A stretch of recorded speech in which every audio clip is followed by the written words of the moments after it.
Now, refute problems are meant for your practice, and I have tried to make sure that the feedback I give you is helpful. Let me briefly tell you how I create this feedback. In the beginning, the answer that you provide in these boxes may have many mistakes, but to keep your focus, I will only give you feedback corresponding to the first error in a certain order. So let me tell you what that order is. The first thing I'm going to do is I'm going to look at your inputs, and I'm going to make sure, are your inputs legal? Are they legal according to the type hints? We saw an example where the type hint said the function was expecting an integer, but we accidentally gave it a float, and we saw the error message. Sometimes the type hint is a little bit too broad. For example, we can imagine a function where the type hint is that the first parameter is an int. But later, the docstring further clarifies that the input must be a positive integer. And so, for that function, the only legal inputs are going to be positive integers. If you try to give a negative integer or 0, then once again you will get an error message, because at least the way I want you to practice this is, if the type hints or the docstring say that the only legal inputs are of a certain type, then we must respect that when we are calling the function. So that's the first thing I will check. Next, I will look at your expected answer, and I will check to see if what you have given is indeed the expected answer for the input that you have provided. If this is not correct, I want you to immediately make sure you have understood the task before proceeding further. If you don't understand what the function is trying to do, it will be very hard for you to refute it based on the code. So I want to make sure that you have understood the task. And let's remember, many of us are fluent in other languages, not English. However, much of the code that you will see in a professional context will be written in English. So we must get comfortable with comprehending the code, and I perfectly understand if this is challenging.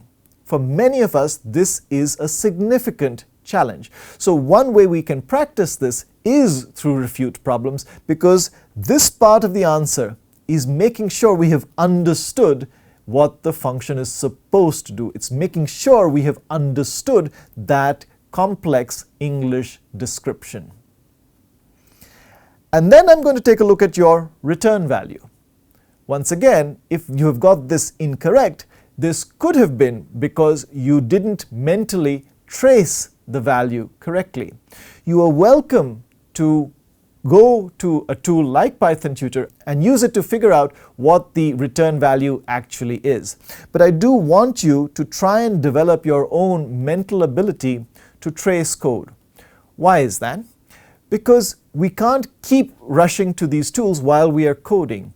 When we are fluent at coding, we are always mentally tracing our code, and we can do this very easily. So it's a useful skill to have.